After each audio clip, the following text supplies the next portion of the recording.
a darle. Bueno, bendiciones, hermanos. Vamos a empezar la clase. Mira, aquí tenemos las cartas de Amarna, el Amarna.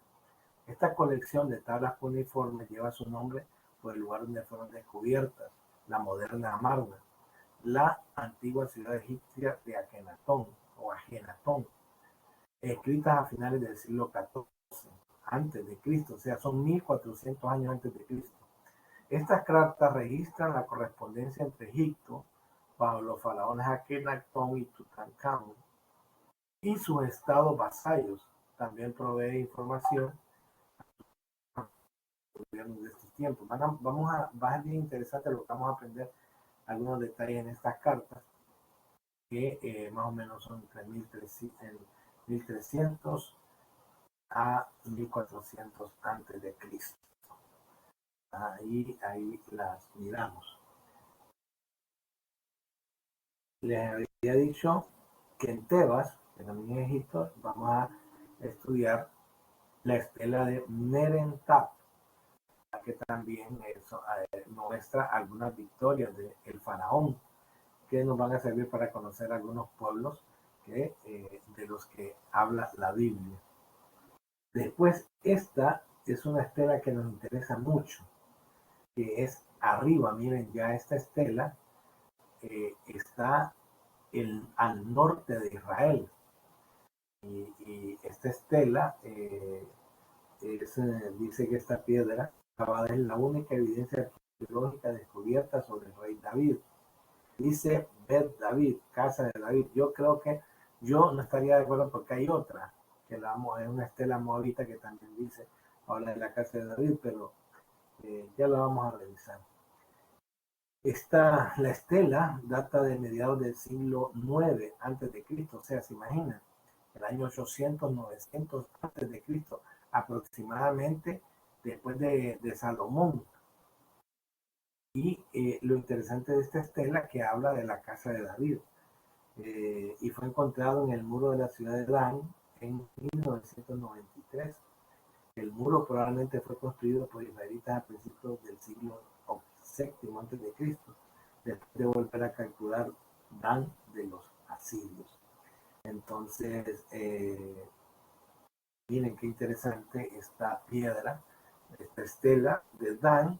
Y vamos a poner, les expliqué la semana pasada, pero yo necesito que, voy a ver si doy un repaso, pero aquí vamos a ver escritura, que es escritura paleo-hebrea, y entonces no van a ver ese hebreo cuadradito que existe ahora, sino que es un más antiguo.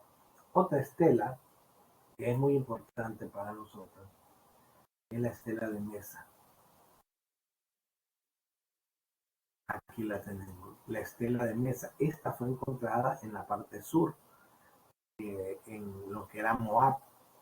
Y dice que esta piedra contiene una inscripción de la realeza por Mesa, rey de Moab durante el siglo IX antes de Cristo. Imagina, siglo IX es aproximadamente 800, 900 antes de Cristo. Celebra la victoria de Mesa sobre su hijo, el descendiente de Onri. Yo no sé si ustedes se acordarán de Onri, ¿verdad? Probablemente Joram. Onri era el padre de Acab, ¿verdad? Y habla, en esta estela se mencionan algunos reyes de Israel que aparecen en la Biblia. Entonces, por eso nos interesa aprender de ella. En paleo hebreo, alguien podría decir paleo sinaítico, o paleo moabita, o paleo fenicio, porque se parece que tanto la estela que se encontró al norte, en Tel Dan era una ciudad casi ubicada en Siria, y esta de acá es ubicada en Moab, y el escrito es muy similar a los escritos. Ahora aquí nos vamos un poco largo y nos vamos a Siria. Vamos a ir a Siria y ahí vamos a ver el obelisco de Salmanasar III. Miren, este obelisco es una piedra una piedra caliza negra, representa 5 reyes conquistados por Salmanasar III, que era un rey de Asiria. Rey de Asiria entre 858 y 824. Si ustedes se fijan, todas estas tres que les dije, la de Dan, la de Mesa y la de Salmanasar se ubican casi en la misma fecha. Y este obelisco nos representa cosas importantes. Cada lado del obelisco retrata a 5 reyes en posturas de sumisión a Salmanasar, ya sea en postración a él o trayendo tributo. El segundo es Jehú, de la casa de Omri, rey de Israel. Esta historia se encuentra solamente en la Biblia. Entonces, qué interesante que menciona a Jehú. ¿Alguien me puede, de los que están aquí, me puede decir quién era Jehú? Vamos a ver.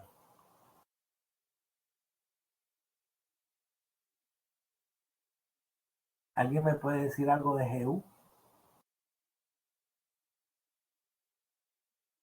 Bueno, el profeta, él fue el que le quitó el reino, ¿verdad? A Jeroboam, creo, porque el profeta lo mandó a tocar una Así. flecha en la tierra, algo así. No, él Jehú. anda por ahí cerca, pero Jehú fue el que mató a, a la descendencia de Jezabel. A la descendencia de Jezabel, él fue el que Dios usó para eliminar toda la descendencia de Jezabel. Y él fue rey de Israel, ¿verdad? De las tribus del norte. Y vamos a ver cuando veamos el obelisco que mata a dos, ¿verdad? A dos, bueno, la verdad es que él hiere a uno, ¿verdad? Hiere a uno y al otro también lo matan, ¿verdad? Y Jehú estuvo ahí metido, mató a dos reyes, mató al rey de Israel y al rey de Judá por andar de metido también, ¿verdad? Este Jehú mató a Jorán y a Ocosías, ¿verdad? Entonces, bien interesante, vamos a ver cuando veamos el obelisco, vamos a ver la historia. Entonces, no piensen que esto es aburrido. Lo único que sí hay que poner mucha atención, estar bien concentrado y oír todas las cosas que le puede decir. Aquí viene otro, ya en Jerusalén, ¿verdad? Que es la inscripción en el túnel de Ezequías. Ezequías, rey de Judá, fortificó a Jerusalén a finales del siglo VIII, justo antes de la invasión de Sennacherib. Como parte de su proyecto de construcción, Ezequiel llevó agua a la ciudad de Jerusalén a través de un túnel escalado a más de medio kilómetro de roca. Eso está en Segunda de Reyes 2020. Un gradiente de 6% fue diseñado en la excavación para permitir que el agua fluyera desde el manantial de Gijón al estanque de Siloé, ¿verdad? También lo pueden ver esto en Juan 9:7. Entonces, Ezequiel sabía que Sennacherib lo iba a asediar, lo iba a dejar enjaulado, como dicen, rodeado. Entonces, trajo desde el manantial de Gijón, hizo un acueducto hasta el estanque de Siloé y ahí dejó una inscripción. Entonces vamos a ver qué dice la inscripción, ¿verdad? Porque también es interesante y sabemos que el estanque lo podemos encontrar en Segunda de Reyes 20:20 y también lo podemos encontrar en Juan 9:7. Entonces hay evidencia de este trabajo del año 800. ¿Se imaginan? Entre 700 y 800. Este es más o menos del año 700, ¿verdad? Antes de Cristo, donde Ezequías tuvo una lucha. ¿Verdad? Ustedes, digamos, si alguien se recordaría de esta batalla, bueno, no tuvo batalla, pero sí fue muy interesante. Mañana, si Dios lo permite, voy a estar en JBN y lo voy a transmitir por los canales de ¿cómo es que se llama? Del MEC. Voy a estar hablando de no esta inscripción, pero voy a estar hablando Bueno, sí, creo que la voy a mencionar porque tiene que ver, estar hablando de esta batalla, ¿verdad? Entre Ezequías y el rey asirio Sennacherib, después de que había tomado ya, acuérdense que los reyes asirios habían llevado ya cautivo a Israel del norte y habían ya conquistado todas las ciudades fuertes de Judá y solo quedaba en pie Jerusalén. Y sucede algo milagroso ahí, que si alguien me lo dijera aquí, es que pilas.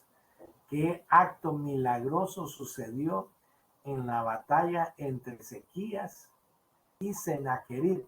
Un acto pero fenomenal, ¿verdad? De que vino Jesucristo,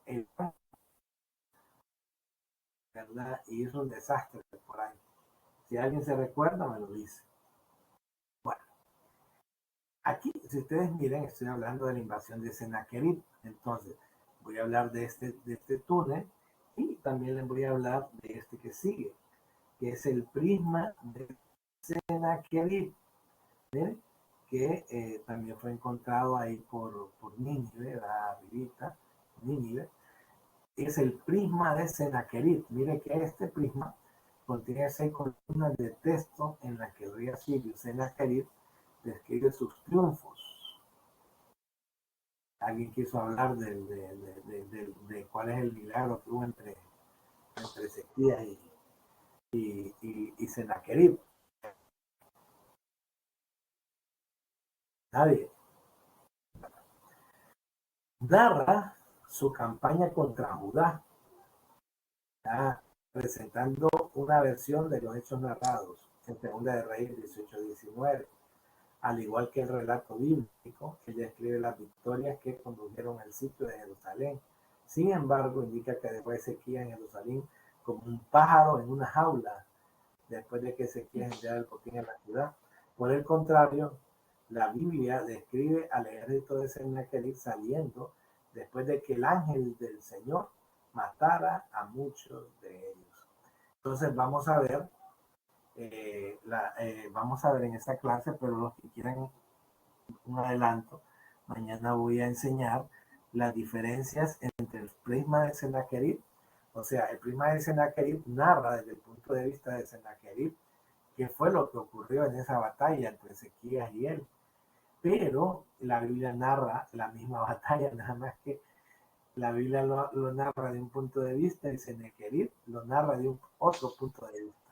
Entonces lo No es vamos a que, estar. hermano, no Ajá. fue que el Señor puso como desánimo en el pueblo o sea, como el Espíritu Santo. No, lo vamos a ver Y, más adelante. No fue ese, no fue eso. ok. Es otro, algo más complicado. Bueno, miren, tenemos el tema Hermano, de... Ajá. yo me acuerdo de una que ángeles habían peleado con... No era eso. Hay un ángel, no Hermano, ángeles. hermano, Ajá. es cuando hace la matanza de cuando están en la noche esperando para atacar y el ángel del Señor pasa y los destruye como a 150,000 o 180,000 soldados. 185,000 soldados. Pero miren qué cosa, ¿va? Eso es lo que sale en la Biblia. La Biblia narra que el ángel de Jehová llegó y mató 185,000 soldados. Pero vamos a ver que el prisma dijo, Ezequías me dio dinero, ¿va? Eso sí está en la Biblia. Pero después dice, y dejé a Ezequías como pájaro enjaulado. Entonces, él no cuenta realmente lo que sucedió. La verdad que fue que un ángel vino y mató 185,000 soldados asirios. Entonces eso lo voy a explicar mañana en el video y con ustedes creo que en la próxima clase. Entonces también vamos a analizar el prisma de Sennacherib, otro hallazgo arqueológico. También vamos a ver aquí, nos vamos otra vez a Jerusalén y en fragmento restante de la bulla, una impresión de arcilla de un sello encontrado por los arqueólogos que dice pertenece a Ezequías, hijo de Acaz, rey de Judá. Mira, a mí estas cosas me gustan. Yo sé que muchos no comparten, ¿verdad?, estas cosas tan hermosas, pero un estudiante de teología debe de saber de esto. No se debe dejar engañar, que le digan que esto no existió. Cuando estamos viendo mucha evidencia arqueológica que está mostrando nombres, hermanos, nombres de personas bíblicas en el tiempo que estos existieron. Entonces la Biblia cobra vida con estos hallazgos arqueológicos. Después tenemos el cilindro de Ciro, ¿verdad?, aquí en Babilonia. Es interesante, ¿verdad? Ustedes saben quién es Ciro. Ciro fue el que libertó al pueblo de Israel, ¿verdad?, cuando estaban después de los 70 años de cautiverio. Este antiguo cilindro de arcilla data del siglo VI a.C. y contiene una declaración de Ciro el Grande. Miren, o sea que también se comprueba que existió. La primera sección describe la grandeza y la misericordia de Ciro, temas comunes en este tipo de declaraciones. La segunda sección, compuesta por las palabras mismas de Ciro, describe cómo permitió regresar a los pueblos cautivos y sus dioses a la tierra natal. ¿Te imaginas? ¿Y qué fue lo que dice la Biblia que hizo Ciro? Decirle a Israel que regresaran, ¿verdad?, a hacerle templo a su Dios. También registra su esperanza de que todos los dioses devueltos intercedan ante Bel y Nabu, los jefes de los dioses babilónicos, en su nombre. La descripción de la misericordia y esfuerzo de Ciro por devolver los cautivos apoya el relato bíblico del regreso al exilio de Esdras 1. Entonces, vamos a ver un poco también del cilindro de Ciro, que es menos historia de los tres anteriores, pero lo vamos a ver. También está la ostraca de Laquis. Laquis, fíjense que Laquis fue una de las ciudades fortificadas de Israel, que esta ciudad la tomó, Sennacherib la tomó, ¿verdad? Antes de aquí fue que partió para asediar a Israel, a Jerusalén. Esta ostraca de Laquis, ostraca es como un pedazo de barro cocido con inscripciones. Una ostraca es una pieza de alfarería rota utilizada como superficie para escribir. Esta ostraca lleva el nombre de la ciudad de Laquis, donde fueron encontrados. Parecen haber sido escritas justo antes de la cautividad en Babilonia, en los días previos a que Nabucodonosor conquistara Laquis y el resto de Judá. Aquí están, la ostra de Laquis. También tenemos unas vasijas de Darío y de Artajerjes. Darío ya lo han conocido, y Artajerjes, acuérdense que es importante, ¿verdad? Los dos son importantes porque aparecen en la Biblia. Darío el Grande gobernó el imperio persa entre 524 y 586. Artajerjes gobernó en 424-424. Esdras y Nehemías mencionan a menudo a ambos, y como Darío autorizó la construcción de la casa de Dios. Entonces, Darío y Artajerjes también son importantes porque son parte de la historia bíblica. Después tenemos aquí, en Babilonia, las crónicas de Babilonia. Son una serie de tablillas de arcilla escritas con historia babilónica. Fueron escritas en diferentes épocas, comenzaron en torno al siglo VI a.C., con acontecimientos que comienzan en el siglo VIII a.C. y cubren casi 500 años de historia. Algunas describen eventos de la historia bíblica, incluyendo la negativa de Joacim de pagar tributo, que está en 2 de Reyes 24:1. Nabucodonosor sitió a Jerusalén, 2 de Reyes 24:10-11, y cuando Joaquín fue capturado, 2 de Reyes 24:12. Entonces, miren, todas esas historias están narradas en esas inscripciones. Miren, entonces ya nadie puede decir que la Biblia son inventos. Y por último,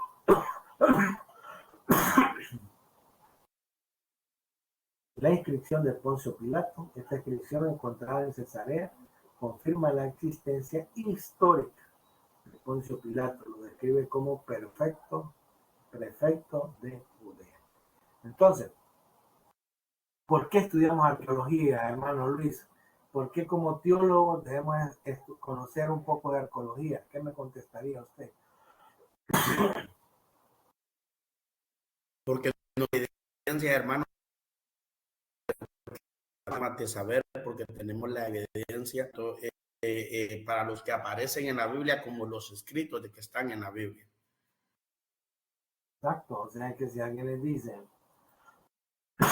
que algo no es cierto, ustedes simplemente le dicen, oíme, y es que no sabes que hay evidencia arqueológica de esto. Hay evidencia arqueológica de muchas cosas que están ocurriendo en la Biblia. Si hay, o sea, no puedo negar que van a encontrar diferencias, ¿verdad? Porque no es lo mismo que nosotros con Luis estemos en un pleito, ¿verdad? Y viene Luis y cuenta su historia, ¿verdad? Y dice, no, es que él no es malo, ¿verdad? Pero yo la cuento por mi lado, yo voy a decir, no, Luis, mire, Luis es picarín. Entonces cada quien va, tenemos un problema, pero cada quien lo va a contar de su lado. Entonces eso es lo que sucede muchas veces, que vamos a ver muchas cosas con algún sesgo, debido al punto de vista, ¿no? Miren, aquí en esta estela están los códigos de Hammurabi. Va interesante, no sé si nos va a gustar el tiempo para ver esto, pero el código de Hammurabi, hermano, es el código que respetaban antes de que Moisés pusiera la ley. El código de Hammurabi era un código de conducta de ese sector de los caldeos, de Babilonia, Nínive, Siria. Y entonces el código, ¿verdad? Era utilizado para cómo se resolvían problemas, cómo eran los matrimonios, todo con este código. Y fíjate qué interesante que en la Biblia algunas cosas de este código se incluyeron en la ley que Moisés dio a los israelitas, ¿verdad? Y aquí lo miramos, ¿verdad? Son una serie de leyes, ¿verdad?, que le llaman el código de Hammurabi. Bueno, aquí en este dibujo que les estoy enseñando, pueden ver ustedes ¿cómo es que se llama? En él pueden ver el recorrido que hizo ¿cómo es que se llama? El, el canal de Ezequías. ¿Te acuerdas de que Ezequías hizo un canal desde la fuente de Gihón hasta el estanque de Siloé? Entonces, desde acá a la parte superior, ¿verdad?, hasta el estanque de Siloé. Miren que no sé si era medio kilómetro y con una pendiente de 6%. Y aquí él metía el agua desde el estanque hasta la ciudad. Se imagina lo interesante de esta es la estela, que dejaron una inscripción. Esta es la inscripción. Lástima que tiene este detalle aquí que se quebró. Pero la inscripción narra cómo, fíjense que, a ver, no sé si me irán a entender, un grupo de trabajadores comenzó del lado de la fuente de Gihón a hacer el túnel, y otros empezaron desde el estanque de Siloé.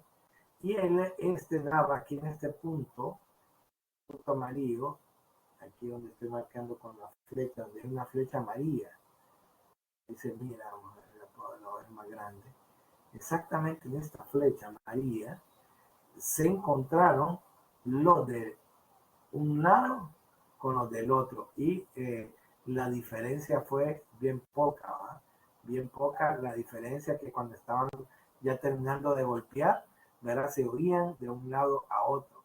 Entonces esa inscripción quedó. Ahora, ¿por qué es importante esto? Porque ese canal, ese acueducto que se hizo, era para protegerse del Sennacherib, el rey asirio. Se estaban protegiendo de Sennacherib, entonces mandaban agua de fuera de la ciudad hacia la ciudad. Y aquí está la inscripción, ¿miren? La inscripción de Siloé. Vamos a ver qué dice esta es para que la puedan ver. Ahí se miran las letras.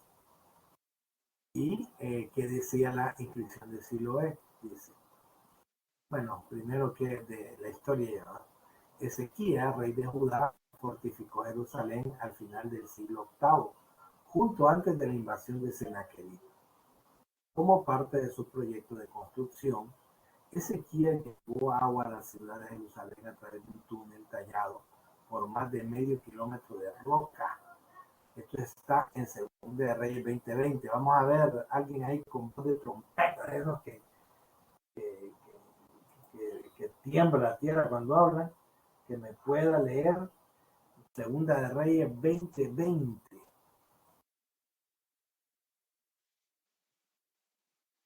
Y alguien que vaya buscando Juan 9:7, que habla ya del estanque.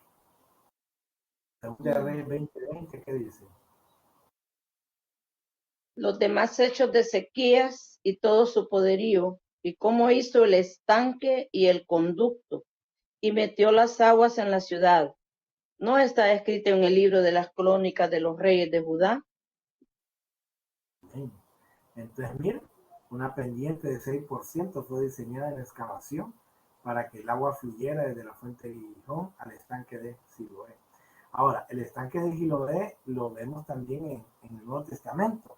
Vamos a ver en que me pueda leer Juan 9:7.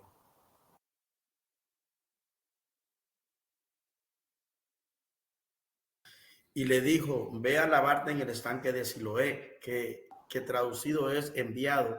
Fue entonces y se lavó y regresó viendo. Entonces, esto es importante porque hay nombres que de estanques, de cosas así, tan antiguos, que entonces sí son lugares reales. La Biblia no es como un paquín, como dicen algunos, va inventado, sino que vemos descripciones reales de cosas reales que sucedieron. La inscripción describe cómo dos equipos de trabajadores, esto es lo que dice la inscripción. La inscripción describe cómo dos equipos de trabajadores excavaron el túnel simultáneamente desde ambos extremos, con el rudimentario equipamiento de topografía de la época. Este ha sido un proyecto de ingeniería muy difícil y probablemente se habría hecho solo por una invasión inminente. Se imagina, o sea que al usar dos equipos de uno y otro lado, era que estaban apresurados de hacerlo, ¿no? Ezequiel necesitaba apresurarse, entonces lo hicieron de una manera rápida. Entonces, aquí tenemos, ¿verdad?, las inscripciones. Vamos a ver si la puedo acercar para que miren. Ese era el hebreo, ¿no?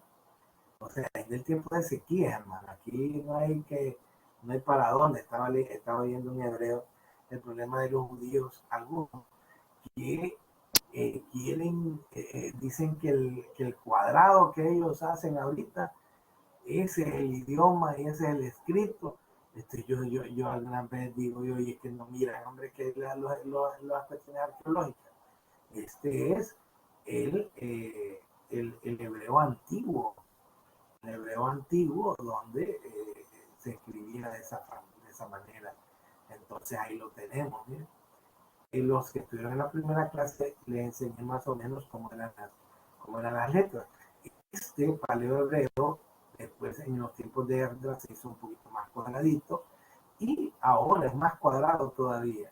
Entonces, la forma de escribir de los hebreos ha cambiado. Lo que pasa que los hebreos, y bueno, no todos, porque los son estudiados, no, la parte ultraortodoxa y ortodoxa son personas que se meten en un rollo bien raro. Antes ellos dicen que el hebreo empezó cuadrado, pero óigame, si ¿no? En Israel hay cualquier cantidad de evidencia que es este, y han llegado a decir que los dos estaban al mismo tiempo. estaba oyendo uno ahí que tratando de explicar que el cuadrado y este estaban. Bueno, solo Dios sabrá, pero la evidencia nos indica que este era el hebreo que se escribía en ese tiempo. Mira, este era un triángulo. Y vamos a ver un poquito más adelante. ¿Verdad? Entonces vamos a ver, dice, mira lo que escribe aquí en las líneas. ¿Verdad? Yo creo que después voy línea por línea, pero lo voy a leer acá. En la línea 1, en la línea de arriba, mira ahí, 4, 5, 6 líneas. Mire lo que dice la inscripción. La brecha ahora está en forma, ahora esta era la forma de la brecha, mientras que los obreros estaban empuñando el pico, cada uno junto a su compañero de trabajo, y había todavía 3 codos para atravesar. Se escuchaba el sonido de cada hombre llamando a su compañero de trabajo. O sea, cuando yo solo, o sea, como uno iba por un lado y otro iba por otro, cuando faltaban 3 codos para romper, dice que se oían ya las voces de los compañeros en uno y en otro lado. Entonces cada hombre llamando a su compañero de trabajo, porque había una fisura en la roca de la derecha y de la izquierda. Y en el día en que los trabajadores atravesaron la brecha, cada uno se reunió con su compañero de trabajo, pico con pico, y entonces el agua fluía de la corriente del estanque por 1200 codos, y 100 codos era la altura de la roca sobre la cabeza de los trabajadores. Se imagina, 100 codos caen 50 metros, unos 45 metros, 40 metros. Se imagina el tamaño de ese estanque, ¿va? Entonces, ahí miramos, eso es lo que está en la inscripción, la historia de cómo unos iban por un lado y otro, y fueron tan exactos que llegaron al mismo punto. Fueron tan exactos que llegaron al mismo punto. De verdad, siempre han sido buenos constructores, la verdad. Entonces, está, miren, más o menos, ¿verdad? Cómo era el estanque. Antes de eso, quiero enseñarles algo. Acá, para acá, para comparar la Biblia con los... Bueno, ya le leí esto, la brecha está en forma de la brecha, mientras la constructora apuñaban los picos de cada uno junto con su compañero de trabajo, y había 3 codos que debían de ser atravesados. Se escuchaba el sonido de cada hombre llamando a su compañero de trabajo, porque había una fisura en la roca. Es lo que cuenta lo que está ahí en la inscripción. Vamos a ver qué dice la Biblia. Ya leímos 2 de Reyes 20:20, donde dice: los demás hechos de Ezequías y todo su poderío y cómo se hizo el estanque y el conducto y metió las aguas en la ciudad, no está escrito en el libro de las crónicas de los reyes de Judá. 2 de Reyes 20:20. Y lo otro que le dijo Juan 9:7, y él le dijo: ve a lavarte en el estanque de Siloé, que traducido es el enviado. Entonces y se lavó y regresó viendo. Es para ver que el estanque del Siloé realmente fue una historia real. Ahí lo tenemos. Ahí tenemos la piedra arriba, la piedra real, y tenemos ese estanque. Miren, esto fue lo que hicieron en roca pura, y rompieron y ahí entró agua hasta llegar al estanque. Entonces, esa es la descripción del estanque de Siloé, para que ustedes miren. Ahora vamos a ver otro. Fíjense que aquí, más que todo, es como los antiguos. Esta es una piedra de escritura cuneiforme. Se llama cuneiforme porque son como cuñitas. Entonces, ustedes miren, son como flechitas así, pues le llaman cuñas, ¿verdad? Son como cortes en la roca. Entonces, la piedra era el medio popular sobre el cual escribir en el mundo antiguo. Las inscripciones eran hechas amartillando un cincel afilado en la piedra con una roca pesada o con una herramienta. Las piedras eran a veces cubiertas con yeso para crear la superficie lisa de la escritura. Vamos a ver, alguien léame Deuteronomio 27:2. Deuteronomio 27:2.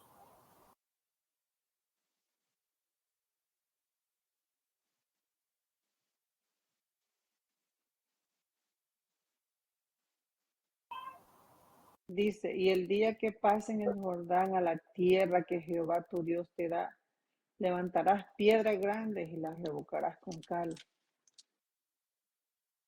¿Verdad? ¿Para qué creen que hacían eso? Siga el otro, tal vez dice. Y escribirás en ellas todas las palabras de esta ley, cuando hayas pasado para entrar en la tierra que Jehová tu Dios te da, tierra que fluye leche y miel, y como Jehová, el Dios de tus padres, te ha dicho. Entonces, ¿para qué usaban las piedras y las revocaban con cal, hermano?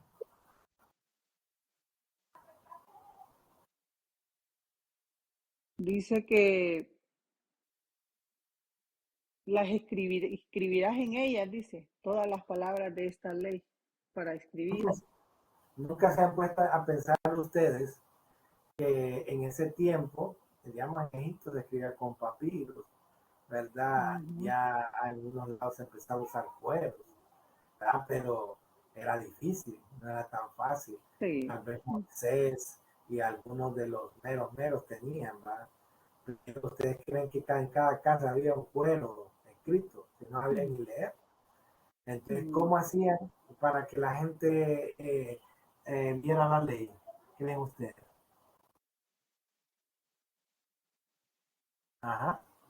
Creo que Había. alguien les leía, No, ¿verdad? pero según lo que vieron ahorita, bueno, el Deuteronomio 27.2, ¿cómo hacían? El Deuteronomio 27.2 y 3.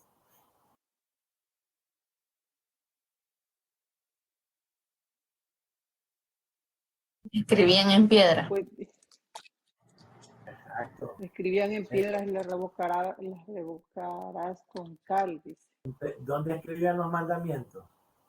Las En leyes. piedra los escribían. En piedra. Es lógico. Es que, miren, yo creo que muchas veces nosotros somos tan espirituales, ¿va? Que creemos que el pueblo de Israel iba en el desierto, iban cada uno con su Biblia, que se iban a Y leer era a un su medio casa. popular, ¿verdad? Para escribir en ese tiempo. Exacto. Era un medio bastante popular para que todo el mundo lo leyera. Pues imagina usted, conseguía una gran piedra y escribía, y todo el que pasaba, ahí estaba la ley. Entonces eran formas, ¿verdad?, que se utilizaban al principio, porque ¿se acuerdan cuando en la casa de Dios, en los tiempos de Josías? Se imaginan, Josías ya era en el año 600 antes de Cristo. Se imaginan, el Moisés fue en el 1400. Se imagina que Josías fue en el 600 años antes de Cristo. ¿Se acuerdan que se habían perdido los rollos? Y miren, Josías los encontró. Solo había un huevo de rollos. Y cuando Josías lo encontró, hasta se puso a llorar. Y cuando lo leyeron a la gente, se pusieron a llorar. ¿Por no había? Porque cada persona no tenía un rollo. En el año 600. Porque no crean que la cuestión de la Biblia y todo eso es como ahora, que hay gente que tiene, yo tengo un montón de Biblias acá, pero por lo menos las tengo cuidadas, pero hay un montón de gente que ahora lo que hace es tener la Biblia de adorno en su casa, ¿no? Espero que no hayan aquí ninguno, porque ustedes deben de ser devorar esas escrituras, ¿no?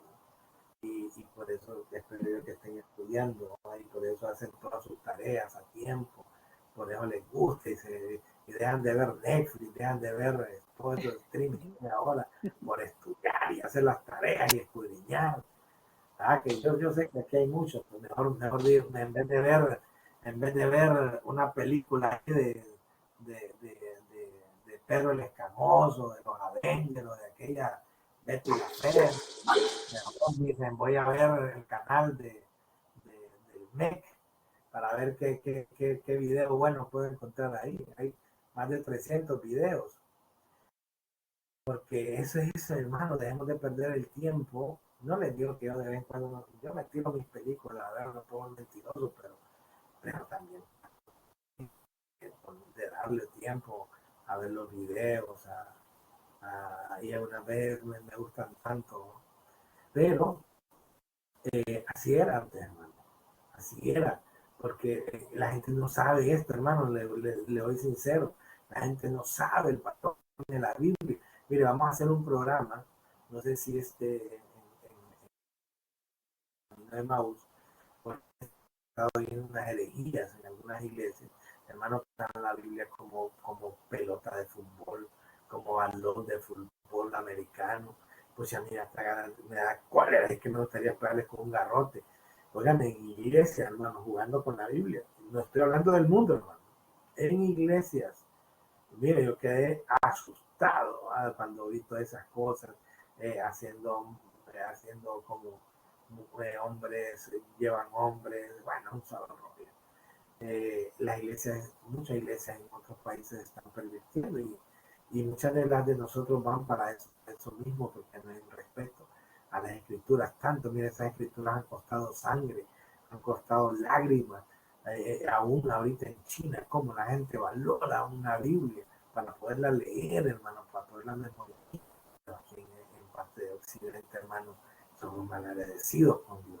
Lo peor que cuando venga la persecución, ahí sí nos vamos a acordar de que tuvimos Biblia y que pudimos haberlas leído. Bien dijo el Señor que trabajemos por mientras hay luz. Viene, la oscuridad viene y ahí ya no se puede ver, ya no se puede trabajar. Él nos está diciendo Dios que trabajemos ahorita que todavía podemos, tenemos redes, tenemos lugares donde podemos ir a predicar, porque va a llegar un momento que no nos van a dejar. Entonces hay que valorar, hermano, estas cosas hay que valorar las escrituras, porque antes no las tenía. Entonces, el que estos antiguos especímenes de escritura existan sobre piedra está en notable acuerdo con el relato de la Biblia, porque el material de escritura mencionado en el Antiguo Testamento es la piedra. Los 10 mandamientos, como casi todos lo saben, fueron escritos primero en piedra. Miren, este hebreo que tengo acá es el hebreo cuadradito de ahora. Miren qué bonito, ¿eh? Diferente al que está con Ezequiel, ¿no? Pero este es un hebreo ya masorético. Vamos a ver, ya vimos este versículo de Deuteronomio 27:2. El día que pases al Jordán, a la tierra que Jehová tu Dios te da, levantarás piedras grandes, o serán piedras grandes, hermano, y las revocarás con cal y escribirás en ella todas las palabras de esta ley. Se imagina escribir la Biblia en la ley. Qué bonito que puedan encontrar esas piedras, hermano, esas piedras donde estaba la ley de Dios. Cuando hayas pasado para entrar a la tierra que Jehová tu Dios te da, tierra que fluye leche y miel, como Jehová tu Dios de tus padres te ha dicho. Así era antes, ¿bien? Y es lógico porque no podían hacerlo, no tenían, imagina la cantidad de animales que tuvieron que haber matado y curado y todo eso, y después escrito, ¿no? Recuerda que en ese tiempo eran pocos los escribas. Josué 8:32 dice, también escribió allí sobre las piedras una copia de la ley de Moisés, la cual escribió delante de los hijos de Israel. ¿Qué les parece? E inmediatamente, como Josué era un tipo obediente, ¿verdad? En cuanto entra, dice, voy a escribir una copia, una copia de la ley de Moisés en piedra. Debe haber sido muy bonito.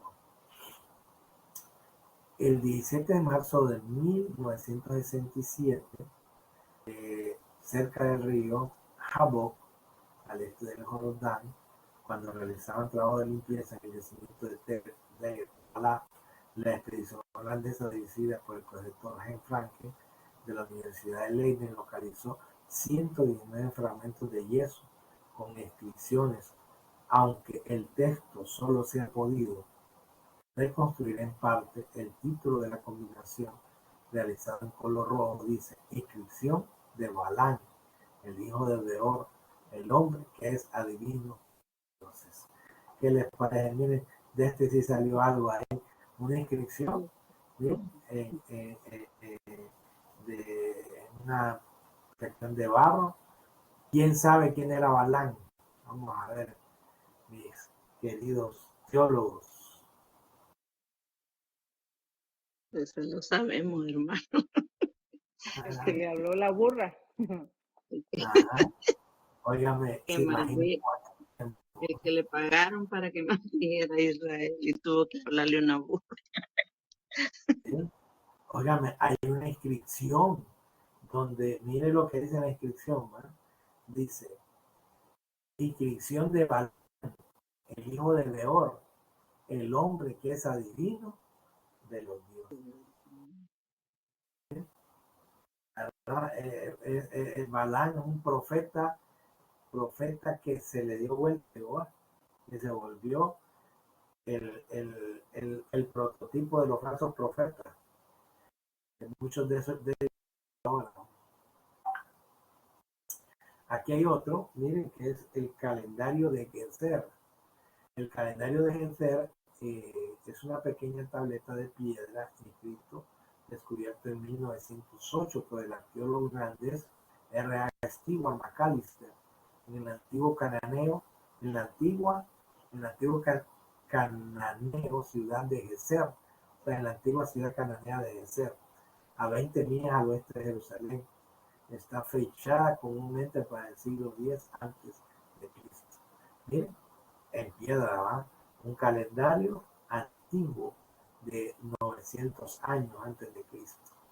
Aquí está la inscripción de Poncio Pilatos que habíamos visto. Esta fue encontrada en Cesarea. Miren lo que dice Cesarea en Israel, por lo menos. Ahora, como hay tanto, ahora le llaman Palestina, pero es ahí Cesarea, Herodes le llamó Cesarea. Dice ahí, inscripción de Poncio Pilato, confirma la existencia histórica de Poncio Pilato. Miren qué maravilloso. Una inscripción en latín fue descubierta en Cesarea que confirma la existencia histórica de Poncio Pilato, descrito aquí como prefecto de Judea. Para los de Cesarea el Tiberium. Esto es lo que dice, esta parte es la que dice, para los de Cesarea el Tiberium, que Poncio Pilato, prefecto de Judea, dio y dedicó. El Tiberium era un templo al emperador Tiberio, que era adorado como divino. Tiberio, hermano, era el emperador en el tiempo de Jesús. Tiberio.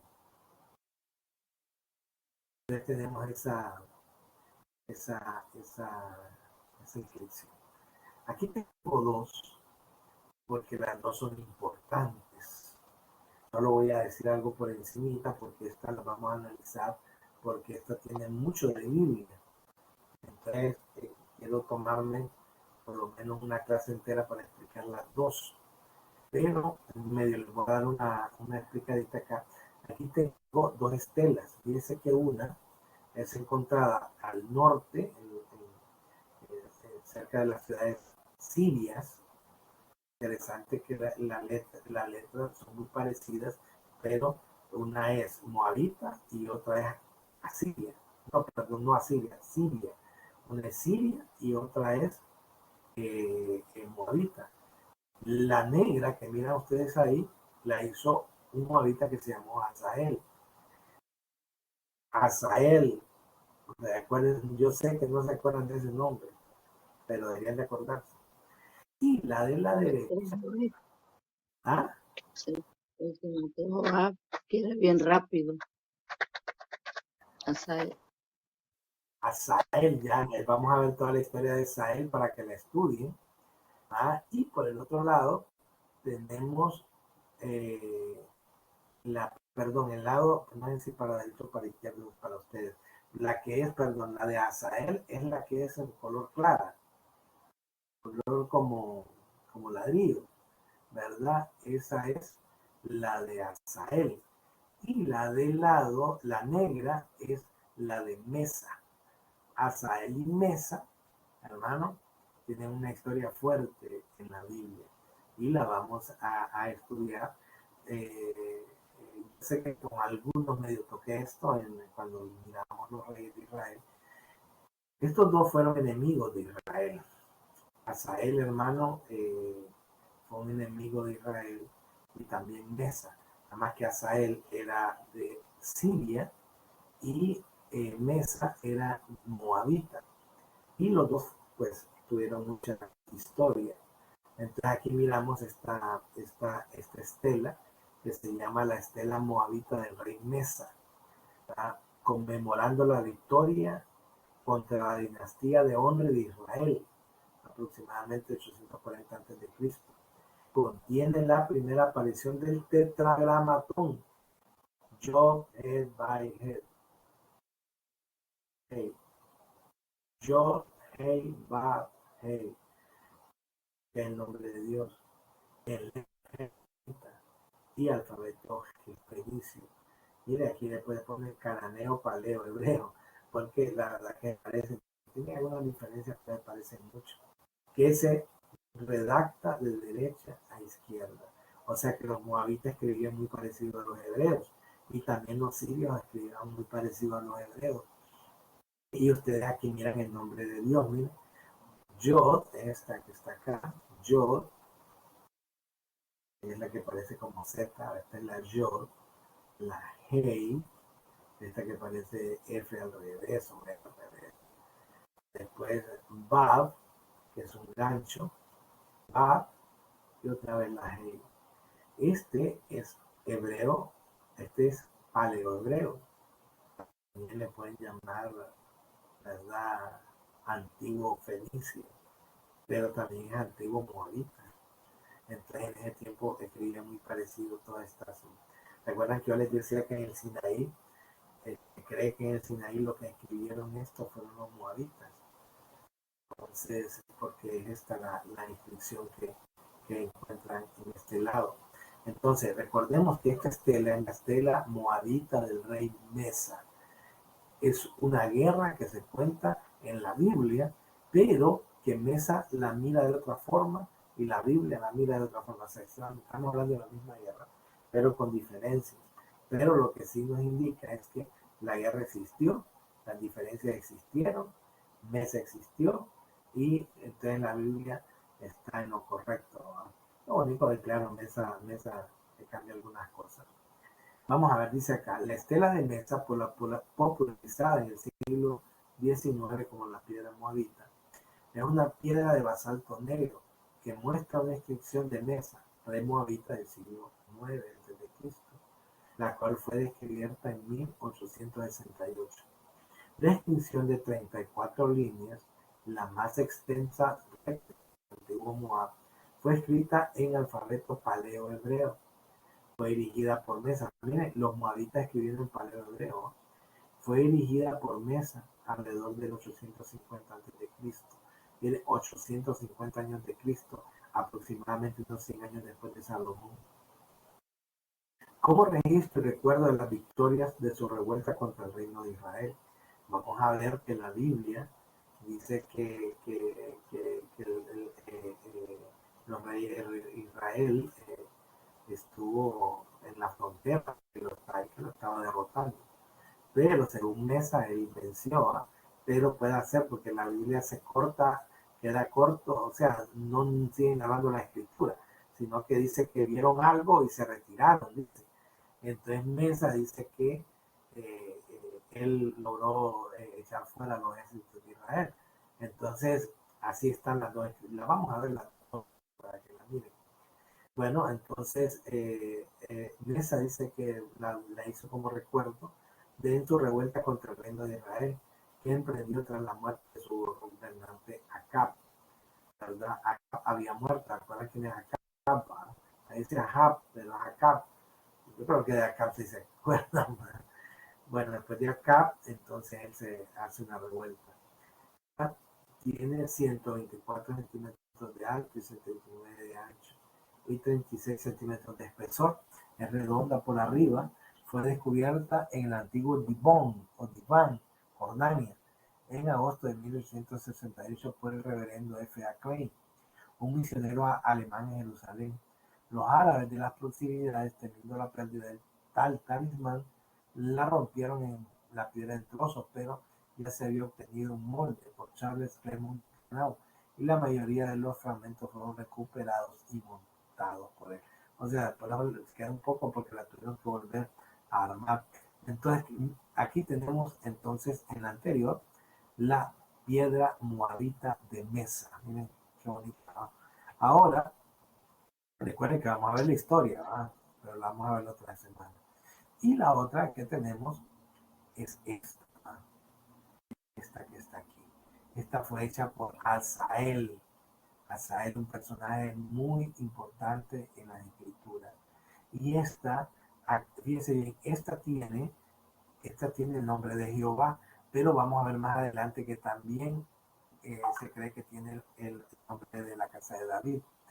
Pero esta sí, esta para muchos es la única inscripción que hay que diga David, ¿verdad? Esa inscripción que vemos ahí, vamos a aprender que dice casa de David. Vamos a ver qué dice.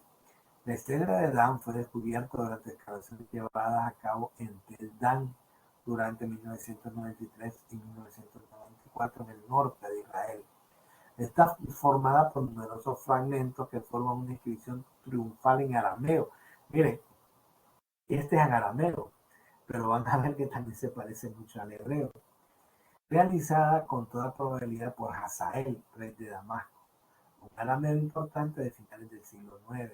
Miren, parecía la Hazael alardeaba de sus victorias sobre el rey de Israel y su aliado, el rey de la casa de David, o sea, David. La primera vez que el nombre de David ha sido encontrado fuera de la Biblia, si exceptuamos la versión de Lemairer, o sea, de la otra, ¿verdad? Que en la estela de Mesa se encuentra actualmente, ¿verdad? También, o sea que esta sería la única. Si no tomamos en cuenta en que la de Moabita también hay un arqueólogo que llama Lemairer, dice que ahí está también casa de David y lo vamos a ver más adelante. Esta estela se encuentra actualmente en el Museo de Israel en Jerusalén. Entonces, tenemos, miren, la estela de Tel Dan. Esta es ya una fotita, mira, ahí se miran aproximadamente las inscripciones. La única evidencia arqueológica del rey David descubierta. Para mí también la otra la tiene, pero ya lo vamos a ver. Esta piedra tallada o estela es la única evidencia arqueológica descubierta acerca del rey David. La estela data de mediados del siglo IX a.C. y fue encontrada en la muralla de la ciudad de Dan en 1993. La muralla fue reconstruida probablemente por los israelitas a principios del siglo VII a.C., después de que recapturaron Dan de los asirios. O sea, estaba encontrada en una muralla, ¿no? Y la muralla fue reconstruida. Esta estela tiene algo bien peculiar, que es estas letras que tienen ahí, ¿verdad? Ahí en esas letras dice Bet David. Mira la delta, la Bab y la delta. Y esto lo vamos a ver, ¿verdad? En la próxima clase. No lo voy a enseñar aquí para que queden picados y lo vamos a ver la próxima semana. Aquí trato de mostrarles, ¿verdad? Aquí a la derecha tengo el alfabeto paleo-hebreo y a la derecha tengo la inscripción.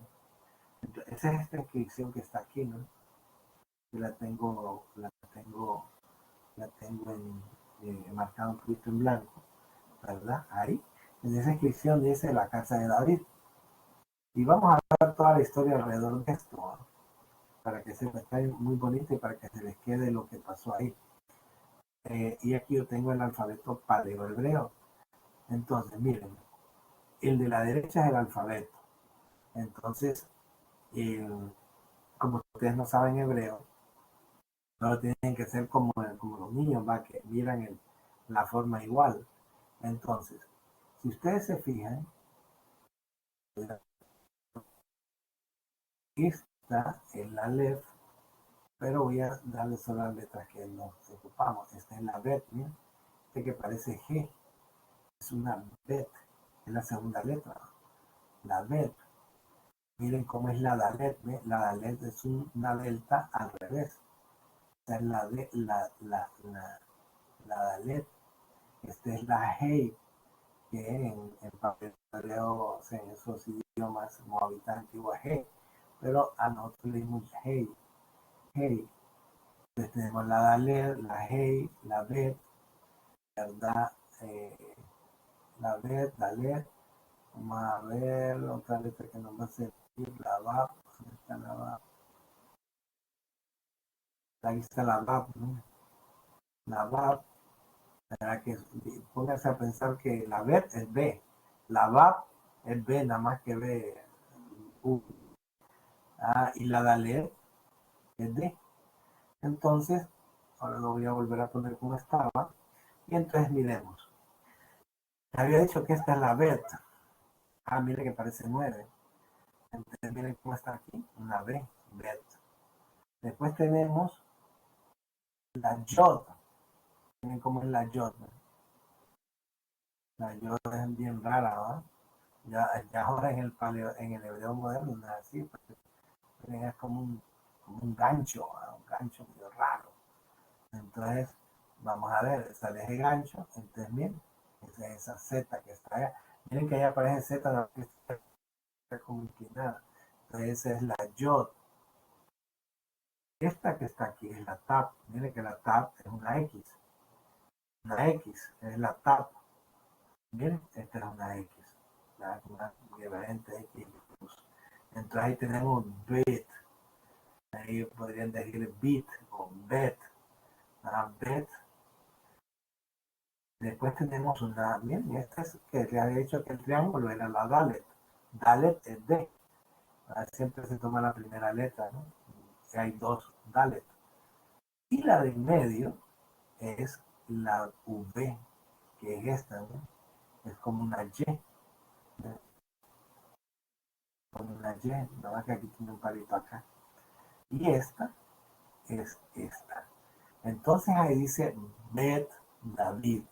Bet en hebreo es casa y David es David. Entonces recuerden que en el hebreo antiguo no habían vocales, entonces solo están las consonantes. Entonces, David es casa de David. Entonces es interesante que en esa estela habla de la casa de David. Ahora hay que ver de qué habla, ¿va? Porque lo que habla es que derrotó a la casa de David. Es tema de otra clase. Solo voy a terminar con esto, ¿va? Porque recuerden que la próxima semana vamos a ver las historias específicas de las estelas. Aquí está la estela de Mesa, miren la que les había dicho yo. En esta estela, lo bonito, aunque también está la casa de David, vamos a ver después, pero también tenemos el nombre de Dios. Yod, Hei, Bad, Hei. ¿Se acuerdan que Bad era como una Y? Miren, ya vamos a ver. Y esto es una F, miren, como una E al revés, va con un palito. Yod es la Hei. Si ustedes miren el paleo hebreo que les mostré acá, miren cómo es la Hei, ¿no? Miren, es como una E al revés, con un palito. Entonces es la Hei. Entonces el nombre de Dios es Yod, Yod, Hei, Bab, Hei. Y eso es lo que está aquí, miren. Ahí, lo vamos a ir explicando poco a poco. Ahí, miren. En esa parte tenemos Yod, Hei, Bab, Hei.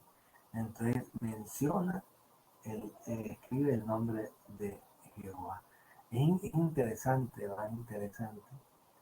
Y esta es una piedra que muestra una inscripción de la ahorita rey Mesa del siglo IX, descubierta en 1868. La inscripción es una inscripción la más extensa recuperada en la antigua Palestina.